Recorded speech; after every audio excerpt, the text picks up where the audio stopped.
Cheaters of Reddit. What secret are you living with right now that your partner has no idea about? Story 1. I had a relationship with this great loving girl who always helped me through my problems and helped me get out of the cycle of powder and violence and gangs that dominated my late teens and early 20s. I owe my life to her. Let's call her Caitlin. After 7 months of dating, Caitlin had started to gain weight. At first, it was only 5 or 10 pounds, but then 1 month, she must have gained almost 20 to 30 pounds. It was awful to see her self-esteem completely destroyed, but the worst was that I wasn't physically attracted to her. I was a male dancer at the time and had a great body, and she was 40 pounds overweight, and a lot of it had gone straight to her face. She was, for lack of a better word, ugly. I still cared for and loved her, but I did not want to satisfy my physical needs, and she was not willing to sleep with me as much because she was embarrassed about her body. I ended up giving in. One night, at my job, I couldn't control myself and ended up receiving a blowy from one of the other male dancers. I am not attracted to men, but I wasn't completely against it either. I felt awful. But it opened my eyes to how easy it would be to cheat as long as I kept the people I cheated with away from my circle of friends, and especially away from Caitlin. I would go to bars and clubs in Manhattan and pick up random girls. I would always give a fake name and number, and it became relatively easy to traverse the city a few times a night and sleep with random people. I developed somewhat of an addiction to this, and I felt horrible. But I also knew that I felt no feelings for the girls. I simply would use them and then go back to my loving Caitlin at my apartment. It got bad, really bad. I was spending too much time in the city, and my addiction came roaring back full force. Caitlin gained another 20 pounds over the span of 3 months and cried daily while I would go to the city nearly every night. It became easier to go to gay bars. As I said earlier, I have no attraction to men, but I have no ill feelings towards receiving favors. Caitlin had become distant from me. I told her I worked nights, when in reality, I was cheating on her with different women and men every night. Then, one night, while I was drunk, I ran into a close friend of Caitlin's who saw me in a bathroom stall with a man doing our thing. Everything came crashing down on me like a hurricane. Caitlin found out that night. Caitlin sent me a text message that she had found out and that she might harm herself. I thought about actually doing it myself as well when I got the message, and I got to my apartment with those thoughts rushing through my head. I didn't, she didn't, and we simply didn't talk for 3 weeks. No communication except for that one text. Maria said she found you getting a blowy in a bathroom stall. She thought I was gay, which was the worst part. She thought I was just using her to make people think I was straight. That the whole relationship was a broken mirror. She gained even more weight at this point. She was maybe 230 pounds and 5'5". I went to her apartment after 3 weeks and explained everything. I just let my heart out to her as honestly as I possibly could. I didn't care if she didn't want me back, but I wanted her to know that our relationship was real and that none of my love for her was fake. She called me a macho junkie jerk and broke a coffee mug over my head. I haven't spoken or heard from Caitlin since. Before we continue, do us a quick favor, smash that like button and subscribe to support our channel. Story 2. I probably cheated a dozen or so times and admitted to each one before I was caught. I did it because I was unhappy with my relationship. She had cheated on me a few times, was massively inappropriate with a few guys, treated me terribly, and used me for my money. I grew up in a traumatic household, so it seemed normal to be unhappy when I cared about someone. Eventually, I snapped. I found women who were damaged and in my same scenario, and things blossomed. Some I connected with on a deeper level, which is surprisingly rare for me. Others enjoyed my hobbies or showed me new and exciting things. Then a few just matched my mentality so perfectly that I wanted to spend all my free time talking to them. It wasn't always about getting laid or physically cheating, it was about being fulfilled in areas I felt lacking. I had spoken to my partner countless times trying to avoid any of those scenarios, but she never listened to me. In fact, talking about it made it worse in most cases. But I cared deeply for her despite the BS, so I strived to always make it work. Eventually, we broke it off. I lost control, and I ran through women like it was a vendetta. I wanted her to hurt like I did. So I slept with almost every woman she knew, and many more. I did a lot of damage and ruined a lot of people's lives for the sake of my twisted, selfish sanity. I regret it daily and wish I could repair the damage I did. Long term, we both got the help we needed and tried dating again, and it is far better. The trauma is gone. We are both faithful and in love in a way I never knew existed. I love where we're at, but not how we got here, and I have absolutely zero urge to behave like that again. Story 3. I cheated on the only person I have ever loved. The biggest mistake of my life. I was 19 and he was 25. I had just started college and we had been dating for about a month. He treated me amazingly. Everything was perfect. I was trying to make friends and do what I thought college kids were supposed to do. I had been hanging out with a guy I met in one of my classes and some of his friends. We would go out to parties together occasionally, and probably 4 times when we were walking home, this guy friend would try to make a move on me. I made it clear I had a boyfriend and would always turn him down. One night, I went to a rave with some different friends and ended up doing Molly. I had done it before, but not nearly as much. I ended up running into this guy friend at the rave, and we danced together. My female friend and I got a ride home with this guy friend and his friends. When we got home, my female friend left with a different guy, and my guy friend walked me back to my dorm. When we got there, he made a move, and I reciprocated. I was high, and had this thought running through my mind that I just wouldn't tell my boyfriend. We slept together, and he left. Probably a minute later, I realized how big I had just screwed up. I was still strung out, so I ran into the mountains near my school and lay on the cold ground for several hours, hating myself. I told my boyfriend the next day. He tried to forgive me, but a while later, our relationship turned to crap because he couldn't trust me or really forgive me. It was all my fault. I learned my lesson and will never cheat again as long as I live, and I doubt I will ever meet anyone as kind and loving as the boyfriend that I screwed over. Story 4. My freshman year in college, I was still with my high school girlfriend.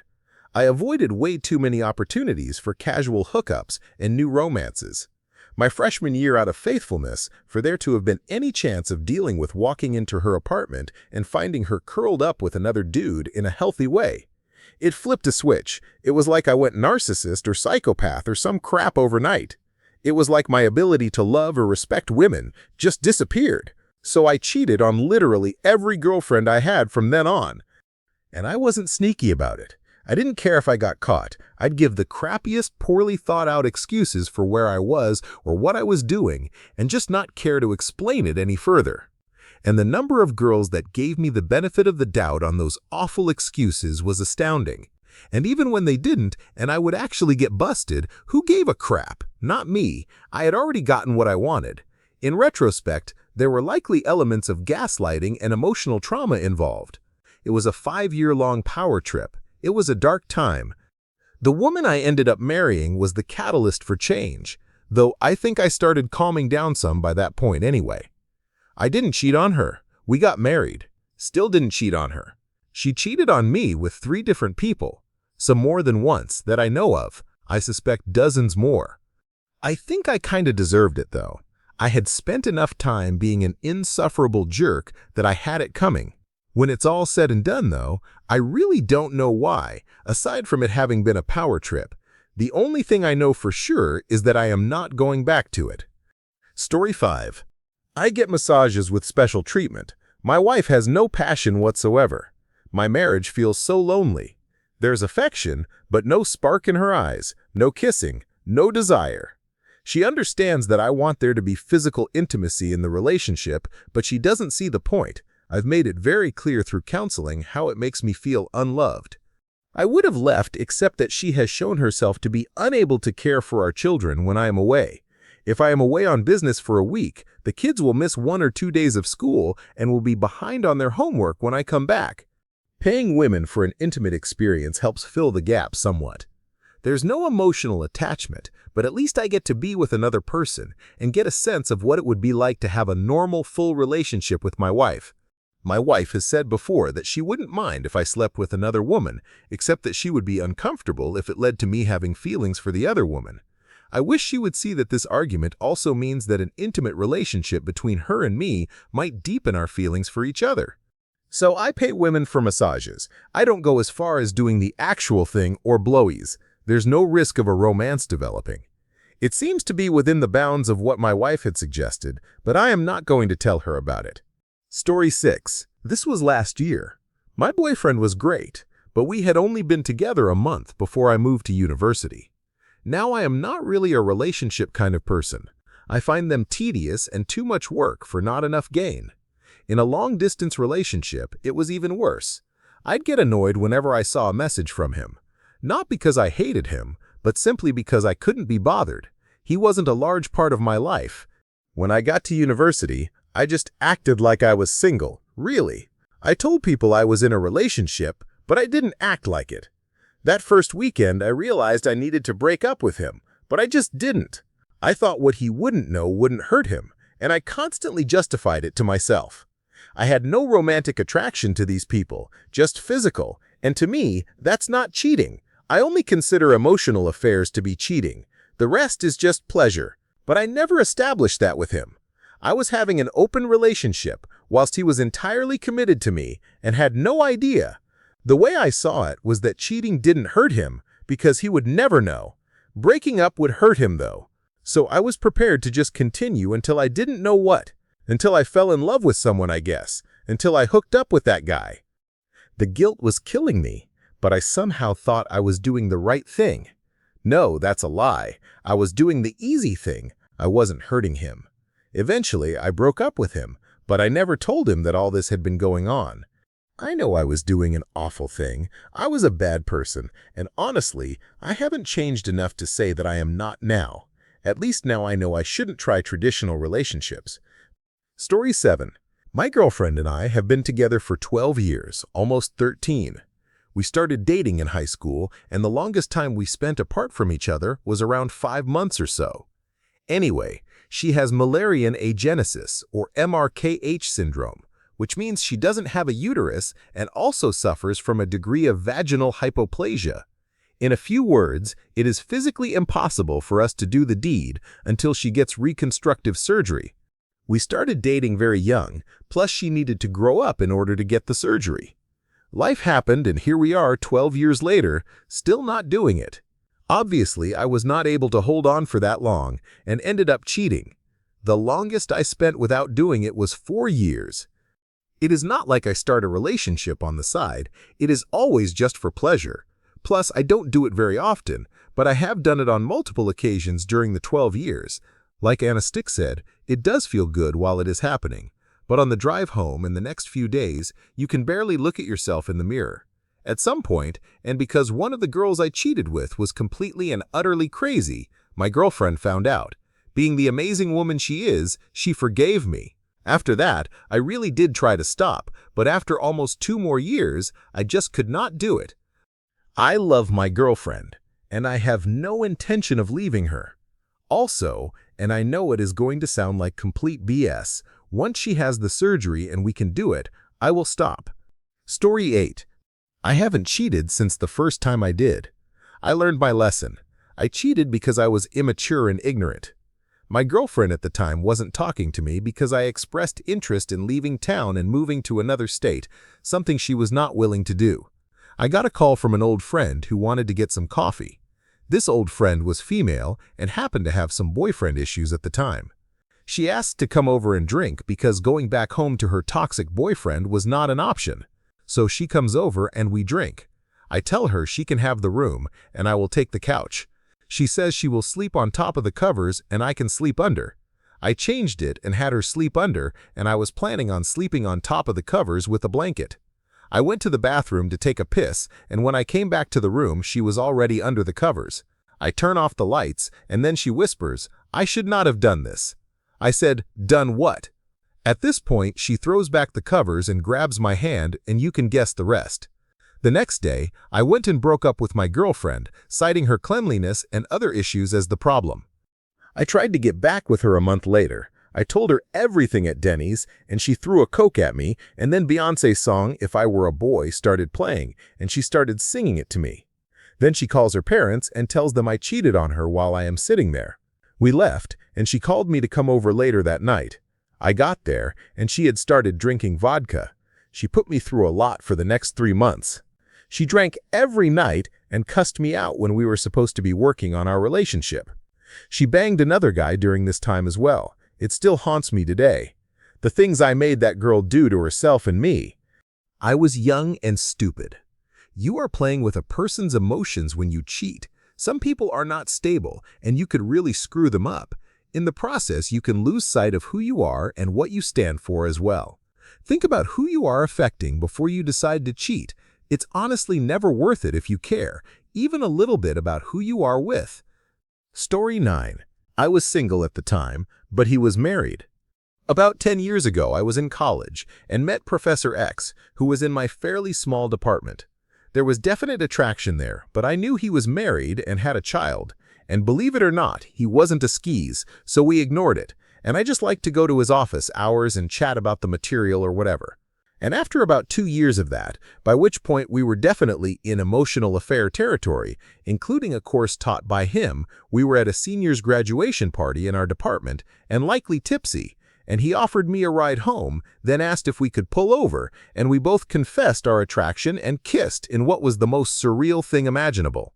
What followed was a year and a half of sneaky meetings, first in random hotel rooms, then in my apartment once I got one, and 1 or 2 nights bundled into conferences and the like. We fell in love and were brutally honest with each other about the good and the bad of the situation, with some humor too. After we did the deed, my first statement was, "And you still gave me a C," referring to the class I took from him a year ago. He still loved his wife and child, and I was always second to them. Literally the first thing we agreed on in that car. But to quote him, it was like getting struck by lightning, and something he had never done before nor planned to do again. Even though this was some years ago, I know it was the case then at least, and we still email sometimes, and I've no reason to disbelieve him. Incidentally, I should mention, beyond just really liking each other to the point where we couldn't ignore it, he was also down to sleeping together like once every 6 months with his wife, even though they'd tried various ways to rekindle things. She was just no longer interested as she got older, and her chemistry changed. And he was a good guy and loved her deeply. Once again, I was never ever first over her, so he wasn't about to tear his family apart over a dead bedroom. But yeah, even if not the primary factor, it was surely part of it. He also had the gallows humor of telling me when we ended it that the best bang of his life was over. We did some amazing exploration he never did with her, and he never planned to cheat again. Anyway, we ended up ending it because he was just feeling more and more like a sleaze lying to his wife, and eventually we ended it, and that was that. I cried so hard and was feeling bad for at least a month or 2 after that, because while I'd always understood it was going to end that way and was willing to do it anyway, it didn't make it hurt any less. And of course, because I never ever told anyone what we were up to, I was in pain inside but couldn't tell a soul why. That was pretty awful. So why did I do it, even though I couldn't ignore it? Honestly, to steal his phrase, it was like being struck by lightning. I will never have a relationship with someone married again, though believe me, there has been an opportunity. But after 2 years of build-up, this was not just something I could ignore and say I didn't want. I couldn't walk away, even though I knew it would end in heartache, because I think back on our time together, and it makes me smile to remember those moments. And yeah, probably compartmentalized a bit, as he was the one cheating in a relationship, not me. I will also say, though, if I end up in a stage of life where I find the one I want to marry, I will make it clear if he feels like he has been struck by lightning by someone else a few decades down the line, especially if I am no longer interested in bed as much. I wouldn't hold it against him if he followed through. Though if anything, I'd prefer it if he just told me. Maybe that makes me strange, but I feel like I learned a lot about how relationships can evolve, even when everyone involved is a good person who loves each other very much. Story 10. When I was 18, I cheated on my boyfriend while on vacation. He was my first boyfriend, and I honestly wasn't really interested in dating, but the idea of sleeping with someone regularly seemed awesome, so I went along with it. But we really had nothing in common, and he put me on a pedestal for the entire relationship. I know it was selfish of me to continue a relationship that I was only really playing at, but we were both immature kids. I wanted to break up with him at the time I cheated on him, but I was about to leave for college very far away in less than a month and figured it'd be easier that way and a kinder excuse for the breakup than "I am just not that into you." He never found out about the cheating, but he was still totally devastated when I broke up with him a couple of months later. I never felt the need to tell him the truth about my feelings for him or the fact that I cheated on him because it would have caused unnecessary pain. Instead, I decided to just be very honest with guys from the beginning, going forward to avoid getting into a dumb situation like that again. Although I do think he could afford to hear the bit about the pedestal that's never good in a relationship, hopefully, as an adult, he's grown out of that puppy dog behavior. Story 11. I've been a cheater in most relationships I've had, and as a result, a self-hater for most relationships. I've been through therapy for about 8 years for other reasons, and what I've come to learn is that I didn't feel I deserved love, affection, or appreciation. This stems from a whole host of other things from my childhood. SA, lack of fatherly relationship, latchkey kid, etc. I treated relationships as though they were temporary, even though they lasted for years. I am a good-looking guy, so lots of women offer up temptations that I find difficult to reject, and each time I hated myself for my indiscretions. I also picked relationships that were bad for me: cheater girlfriends, terrible communicators, insecure women, etc. Then I met the girl of my dreams. I was so into her from day one that I immediately shut down all of my other options. I told other women I was dating that I was happy and done dating around. I shut down a non-committed long-distance relationship as well. I was really, really in love. Then I found out she was cheating on me. I can't describe the heartbreak and betrayal I felt. This sent me into a downward spiral of emotional wreck. Through therapy, I was able to get back on track, appreciate myself more, and find a girl who is absolutely perfect for me. I do still feel urges to cheat sometimes, but my unwillingness to hurt her saves me. Part of my self-hatred stems from not doing the right thing. Each time I do the right thing, I feel a sense of pride, and it makes me feel worthy of the love I receive, a positive cycle. Story 12. I badly wanted to cheat, but couldn't go through with it. I ended up partially blind as a result, but that was easier to accept than knowing I cheated on this girl. I've never cheated, but I can tell you about the time I really wanted to, but didn't. I was dating a girl I knew I would never marry. She was wonderful, intelligent, attractive, and extremely kind, supportive to me. I should have loved her on paper. She was everything I ever wanted. But for reasons I still can't explain, I just didn't love her. One night, I am at a bar with friends. My girlfriend is not with us because she lived 200 miles away from me at the time, and one of the friends, whom I am very attracted to, is flirting with me all night. Finally, she offers for me to go back to her place. I had been worked up into such a massive hormonal furor that I had little control of myself. I kept thinking about the ensuing guilt. I just didn't want to be that guy. Not so much for me, but for my girlfriend. She had been so good to me that I saw cheating on her as just a downright evil act. I get it if your partner doesn't treat you well, but at that moment, I couldn't come up with a single thing about our relationship that would justify me betraying her like that. So at 3 a.m., I walked home alone, breaking the cardinal rule of living in a big city. On my way home, I became the victim of someone's gang initiation attack. I wound up with a shattered nose, concussion, broken facial bones, and lost 25% of my vision.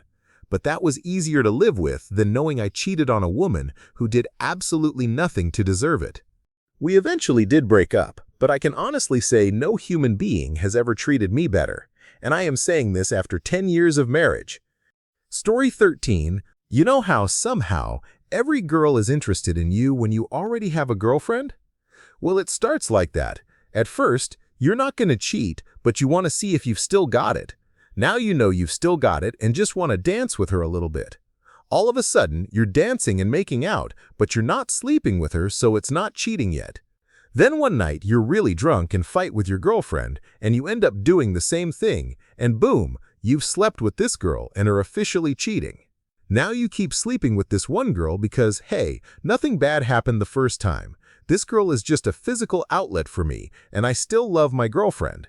Well, time goes on, and you've fallen so far over the line that you can't even remember when you really crossed it. And this new girl wants more from you, and your girlfriend is wondering why you suddenly have to work late but are making no more money, and you've got to try and find a way to break it off with the new girl. But it's hard because you kind of like her too. Suddenly, you've constructed a web of lies so complicated that you're not even sure you can unravel it, and you're not sleeping well because if your current girlfriend finds out, things will blow up, and if your newer girl finds out, your girlfriend will eventually find out. You get into this situation where it's just easier to put it off, and it's sort of like when you put off breaking up with someone, but to a greater extent because the disincentives are so copious. Firstly, kissing certainly counts as cheating, but as others pointed out, what I wrote was part of the rationalization process. The same goes for flirting, dancing, etc. You can rationalize it so easily because you know you're not a bad person. You don't want to admit you are a cheater, much like the man who steals a coffee, doesn't want to believe he's a thief. People deceive themselves all the time, and this is a situation where the self-deception got out of control. Secondly, I've seen people ask, why would you enter into a monogamous relationship knowing you're going to cheat? I didn't intend to cheat from the start.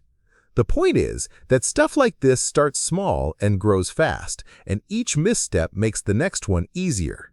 Inevitably, you'll be faced with a tough situation, and sometimes during that situation, your emotions will trump your reason, and you will find yourself in a moment of weakness, and during that moment, you can make a bad decision. The missteps have built up, and the cycle continues. This is not a grab for sympathy, but it is an apology, a reason for why I did what I did, and for everybody who insists they would never find themselves in this position. I hope you're right, but be warned that things can progress very rapidly, and sometimes you just never see it coming. I never thought I'd cheat on my girlfriend, but I did. Story 14. Cheating is one of the greatest adrenaline rushes one could ever have. I cheated often, and I wasn't too bad at it. It all comes down to ego. You even begin to enjoy the lies. There are people that screw up and cheat. One time, I was stupid and felt terrible. Then it stops. That happens. But then you have people who have a fantasy for it. The great equalizer in a cheater's life is dating someone better at it than you. I dated my best friend. It was one of those occurrences you read in fairy tales where you see the girl for the first time, and you know you're in love. 14 years old on the first day of high school. We clicked immediately. It took us 9 years of friendship before we finally hooked up. When we finally did, we were both in relationships. It was great. We cheated for a while, then decided to break it off with them and become an item. I decided to part ways as a cheater. I had a chick on the side for a while before enduring her. I broke it off finally with that one as well. We dated for about 6 months. We both found our soulmates. I spent 3 years training day in and day out to fulfill a dream of 10 years. It would have required me to move, so I stayed behind and chose to be with her. After 6 months, she started showing the signs, short texts, breaking off plans, etc. I knew what it meant. She was back on the cheat drug.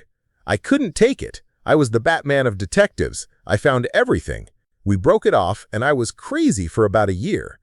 Looking back, I don't blame her. It was a rush. It was what we knew. We started with infidelity, so of course it was bound to end that way. She is by far the greatest person I know, but like any addiction, it is almost impossible to ever shake. I now have a girlfriend whom I will not cheat on. The urge is always there, but you learn to see it as what it is. It's a selfish form of validation. As for the ex, we have been through too much to ever fix that for many more reasons than you care to read. She is still one of my best friends, and we stay in touch. There's a quote somewhere about soulmates not being the person you marry. They break you down and make you realize what you really are. Through all the lies and the self-destructive behavior, you realize you're actually doing a drug. Habitual cheating is exactly like drug use. It benefits no one but you and your selfish needs. Then, when you get off of it, you're always one step away from relapse. My girlfriend now is the bee's knees, and I've been nothing but honest about my past. She has always had trust issues in past relationships, but with me, she doesn't. I don't know how that happens. That faith has made it so easy for me to stay true. It also helps that I am not 22 anymore. Age and ego go hand in hand. Story 15. My wife and I are best friends. We latched onto each other in our early 20s and know we will always be life companions. It's such a great fit with so much understanding, mutual humor, and pleasure in each other's company. We love making a home together, having friends, and sharing our days and meals. We've been together 30 years and raised a couple of happy, well-balanced children. Ideal, right? Well, yes and no. It's been an everything but sleeping together arrangement, pretty much from the start. Not by plan. That part never came together somehow. The bedroom hasn't always been dead. We did manage 2 pregnancies after all, but almost always. Months have sometimes gone between couplings, and there isn't even all that much frustration, at least these days. But not much interest, not much specific chemistry. It would be great if we had memories of a brief, frantic phase like many couples have, but nope. We were both virgins at the time of our marriage. I did experience a crisis a few years into the marriage, feeling like I had missed something essential in my life. She felt sorry but powerless to help, and then I met a childhood friend whom I hadn't seen for many years, learned that she'd always had a crush on me, and decided to act on it. It wasn't a moment of weakness, but a deliberate decision that I informed my wife of in advance. Didn't ask, just said I need to do this. Went away for a weekend with this other woman, then went home, wondering, have I destroyed everything? Instead, she welcomed me with happy tears and wanted to know if I felt better, and I did. Not only that, but we had a period after that where the bedroom was positively alive. Didn't last a long time, but damn it was nice. Since then, we've both pretty much put it together that the only thing that sparks her passion is the perception of competition. She can't be attracted to me except when she can believe that someone else is too. While I haven't made a pattern of explicitly seeking out actual adultery, emotional cheating turns out to be beneficial to the marriage, provided she knows about it or at least is encouraged to suspect it, which I guess makes it not cheating at all, although most people would probably see it that way. She wants to know when I am flirting at the workplace. She occasionally asks who I would like to go to bed with, among my friends and hers. She wants to know if I had any close calls at work conferences and such. All of this peps up our intimate life. To some extent, no, we haven't turned into a pair of legendary lovers this way, but it kind of gets us both. And I am getting old enough now that my passion is starting to wane, and things are more equitable between us that way than they used to be. She is one of the most secure people I know, and we've come to consider ourselves one of the happier couples among our acquaintances. I don't think there is anything to fix here, but it's not like we can talk freely about our relationship with anybody. Story 16. I kissed a boy while on a break with my boyfriend at the time. Apparently, we had different ideas about what that meant, which is the main objection I have to break. It's like breaking a toy so that other kids can't play with it. Personally, I don't qualify this moment as cheating, but since my boyfriend at the time did, I guess it counts. I was on holiday with my boyfriend at the time, who I will call Chris. On the second day of the holiday, Chris came in blind drunk at 1 a.m., woke me up, dumped me, screamed at me for 2 hours so loudly that he woke up the people sleeping next door and tried to take advantage of me while I was still crying. He also threatened to kick me out of the apartment, meaning that I would potentially have ended up homeless for 2 weeks with only a rudimentary knowledge of the language. Like an idiot, I took him back after he decided he still loved me when he felt jealous that another boy started hitting on me. So we're back together, and we go out with this friend who introduces us to another guy. Let's call him Steve. Steve begins hitting on me, which I politely try to ignore. Steve continues, and I become increasingly uncomfortable. I asked Chris to come and sit with me, hoping that Steve would realize I had a boyfriend and leave me alone. Chris, however, refused and just sat there smiling at Steve while I tried to keep Steve's advances at bay. I am about 5'5" and a little chubby but very weak. Chris was about 5'8" and lanky as a streak of piss. Steve was about 6'2", built like a brick house, and probably could have crushed me if it got that far. Chris goes outside for a cigarette, and I follow on the pretense of getting fresh air. Really, I want to know why he isn't helping me fight this guy off, when I've specifically made it clear I don't want to be hit on. By this point, I had already pushed Steve away twice, at which point Chris says, "We're on a break, so leave me alone." It felt like such a slap in the face. Hadn't he told me just that morning he still cared about me? What had I done wrong? I walked back feeling numb, and Steve tried to kiss me again when I sat down, so I let him. I just thought, screw it, what's the point? I went out, had a lovely time, and got back to the apartment at 3 a.m. feeling euphoric, until I got in the apartment and discovered that Chris had seen me walk off with Steve and the other guy and lost his mind. Story 17. I am not very pretty. Most agree I am about a 4. I never really had that many male options for dating or something casual. Throughout high school and college, I'd always get the guys that I wasn't super into. And the guys I was super into weren't into me. So instead of just being the dateless girl my whole life, I settled plenty of times. I emotionally cheated on one guy that I settled for with a guy I actually really had liked for years. I gave up on the guy I liked after high school but ended up having a class together randomly in the middle of my college years. I would hang out with the guy I liked after class. We would talk for hours, and then I would come home to my then-boyfriend, and I would just sigh. Nothing physical happened until after I dumped the placeholder. We had broken up because he attempted to cheat on me. For whatever pathetic reason, I agreed to work on things with the placeholder until I bumped into the same guy I liked at a party. I broke things off entirely with the placeholder and finally hooked up with the guy I liked on the spot. The only thing I really feel bad about is having a placeholder to begin with. I shouldn't have been with someone just to be with someone. I shouldn't have strung this guy along this long when I never really had true feelings for him to begin with, especially considering my heart belonged to someone else that I figured I just didn't have a chance with. I get that being lonely sucks, especially when all your friends are falling in love while I sit here crushing on guys that don't care if I exist. But what I did was still wrong, and there is no excuse. Now that I am with a guy I care about, I cherish our relationship, and I would never ever cheat on him. Story 18. I cheated a long time ago on a man I really loved. I knew he wasn't the one, but we had a great time together. I told him at one point that I wanted to try being with another man at the same time. He wasn't dominant enough for me. In fact, he was very vanilla, but good in bed nonetheless. I was also manic. He told me so I cheated. I didn't feel good about it. I was also dating a girl, but he was okay with that part. Eventually, I just realized I am not made for monogamy. When I got into my next relationships, I made it clear from the start that I am polyamorous. It's never been an issue since, and I've been married for almost 8 years to a wonderful man. I had a boyfriend who broke up with me in January, and we were together for almost 2 years. My husband has been with his girlfriend for over a year now. Some people just aren't cut out for monogamous relationships. I think it's more than most realize. Story 19.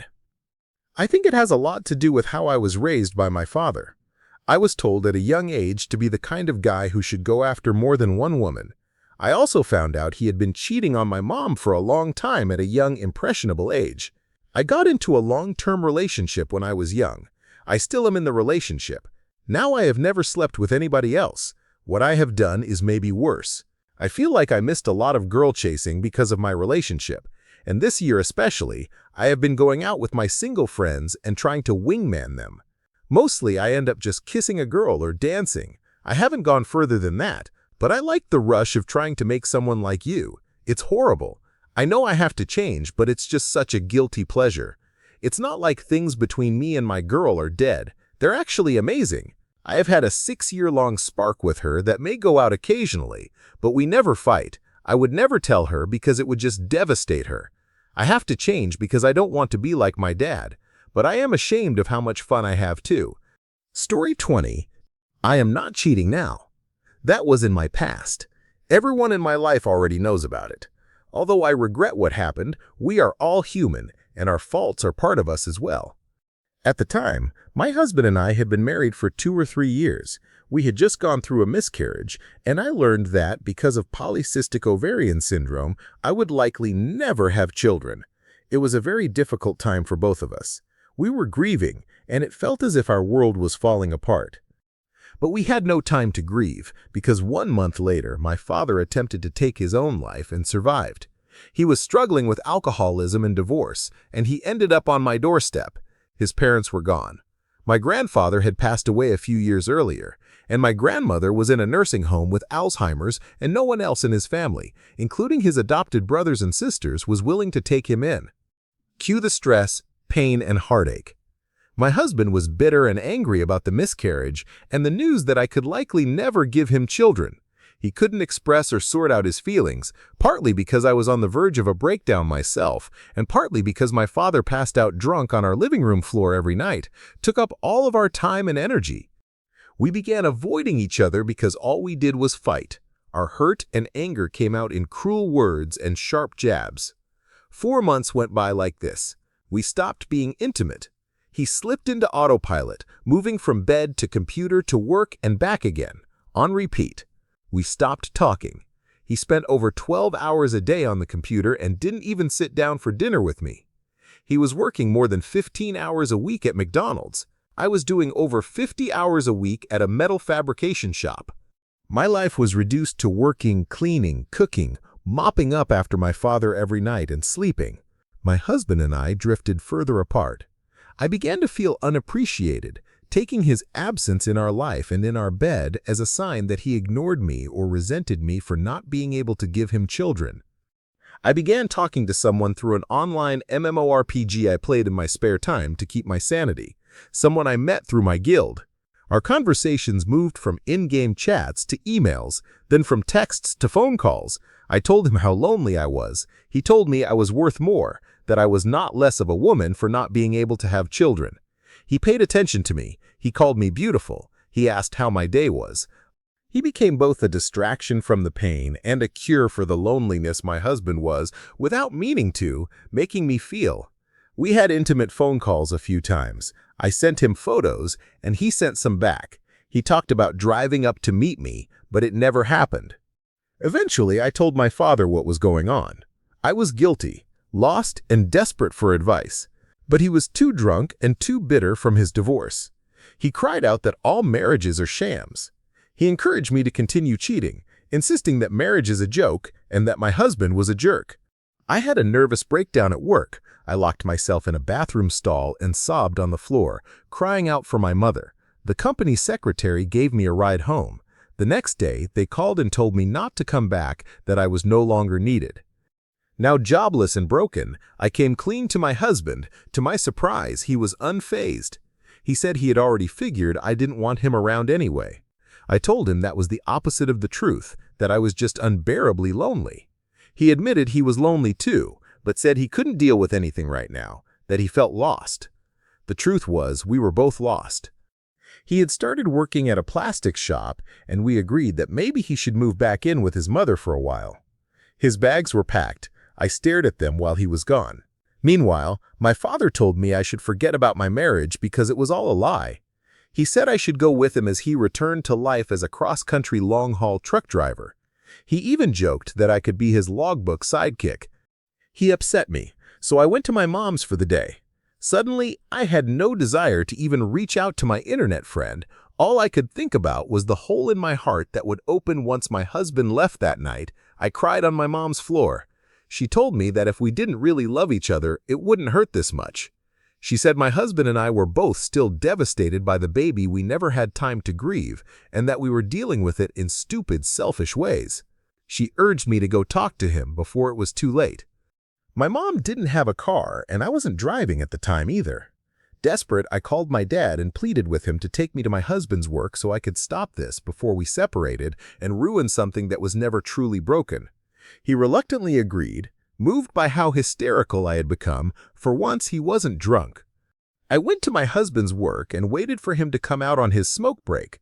His eyes were red. He had been crying too. When we saw each other, we hugged for the first time in months, even though we had still been sharing the same bed. We both broke down and cried. I told him I loved him and that I was sorry for cheating. He told me he was sorry for shutting out the world, and me along with it. We admitted that we still loved each other and didn't want to lose one another to foolish, destructive ways of coping with pain. We promised to change, to work on ourselves, and to face the hard parts together. A month later, my dad moved out and in with his soon-to-be third wife. My husband and I both began seeing separate therapists for a few months. We learned how to grieve, how to heal, and how to grow together again. In time, we fell more deeply and confidently in love with each other than we had ever been before. I attribute my cheating to the simple fact that we are all capable of making selfish, hurtful choices, but also to the reality that we married young, that I had terrible parents, and that I never really had the chance to grow up before life cut into our dreams. My father used me as a prop for his drinking, and his own issues only made things worse. And my husband, having grown up in a toxic household, had never learned how to voice his pain, only to bury it out of fear and shame. I blame no one but myself, yet to this day, we are closer than ever, now entering our 7th year of marriage. We've even talked about renewing our vows on our 10th anniversary. We still have no children and don't plan on that changing. What we have learned is that life is never what you imagine it to be when you start out, and neither are people. But if you truly love someone, you choose to grow together instead of apart. Story 21. I am married and have been together for 25 years since college. I love my husband and have never ever considered cheating. I have had many offers over the years but have always refused. I have never even been tempted. Usually what comes to mind is that I am flattered and take it as a compliment. I can always imagine these men with someone else and honestly hope they will find happiness like I have. I am still happy in my marriage. I am not angry or upset with my husband for any reason, which is why this is so confusing to me. I have never planned this. I didn't look for this. I did not seek this out. I never had any intention of ever cheating. I have been seeing a therapist to try and figure out why I am feeling this way, but it has not helped at all. I've been married more than 20 years, mostly happy, with normal ups and downs like any marriage. My children are in college. My husband travels and is away for months at a time, but we FaceTime almost daily. I am independent and manage the household on my own. I work from home and travel for work once or twice a year. The man I cheated with is a client, but won't be much longer as I am leaving the company. Last year, while away for work, I met one of my clients. He had some questions about how to best use our product for his company. The moment I met him, I was flooded with a feeling I had not had before. Strange, really, but this is how it all started. While answering his many questions, I could not take my eyes off of him and his adorable smile. He had so many questions, I am sure he started making them up on the spot just to keep talking to me, and I loved it. He gave me some to research, and I now had a reason to speak to him the next day. The next time I saw him, we talked about work, and then he started telling me about himself. I made excuses to see and talk to him a few times while we were there, and the last night we spent hours together talking and laughing with other coworkers. He walked me to my room, and I let him in. We talked, and he tried to kiss me. This man completely took my breath away. I felt like a teenager again. My stomach was in knots, and my mouth was dry. I was blushing constantly and could barely form a coherent sentence. Oh, I wanted him so bad, but I refused. I apologized for leading him on and told him I was married and just could not do this. He was respectful and left. I said I hoped to see him at the next conference, but I hoped he might come with a girlfriend next year because I may not be able to refuse a second time. I honestly wished him well and was hopeful he would find a kind, beautiful woman to make him happy. Since he walked out my door, I have not been able to stop thinking about him. He pops into my head out of the blue, and I catch my breath and get butterflies. I can explain it, and I figure in time this will stop and these feelings will go away, but they never do. It has been a year now. Since he still had some work questions I needed to answer, I had to contact him once I returned from the conference. I sent a very professional email and tried to keep things on the up and up. We spoke on the phone via text and email, and each time I smiled so much my cheeks would hurt. We flirted more and more. But he lives so far away from me, I just enjoyed it and didn't think it would go anywhere. I assumed he would eventually find someone and forget about me. I mean, what are the chances I would ever see him again? The more we spoke, the more I fell for him. I started seeing a therapist because I felt so guilty about having feelings for someone who wasn't my husband. I just didn't know why. I am happy and comfortable. My life is essentially on cruise control right now, so why can I stop thinking about this man? I even went so far as to see my doctor and get my hormones checked, thinking maybe I am hitting early menopause and my hormones are out of whack, causing me to feel like this. I know that sounds crazy, but I needed some explanation. By the way, my hormone levels are completely normal, and there is no sign of early menopause, thank goodness. A few months later, I took a trip to his area, and I met with a few customers. I was hoping to see him thinking, this is my chance to set things right, just be his friend, and move on. I didn't get the chance to see him on that trip, which was probably a good thing. A few months after that, I was back to meet with another customer, and I did have the opportunity to see him, but things did not go as I had planned. I was hoping to go out and maybe have some dinner, chat, and just be silly. I could not wait to see him. I was so excited, like a schoolgirl. We met at his place so we could take one car, and while I was there, we caught up a little, talking about what's been going on in our lives, and then he showed me around. I was so nervous, blushing the whole time and smiling like a total goof. Eventually, he asked me for a hug, so I gave him one and he kissed me. I said I couldn't, but then just went with it. Needless to say, we never left the house. We talked and played for hours. The best part was just being in his arms and talking. I wanted to stay there forever. Honestly, if he asked me to leave and be with him, I would. I want to be his and only his, but I am too afraid to tell him how I feel just yet. I have written him a letter, but I don't have the nerve to send it. On one hand, why would I be so stupid as to ruin a perfectly good and until now happy marriage, risk everything, and in the end hurt my family and possibly wind up alone?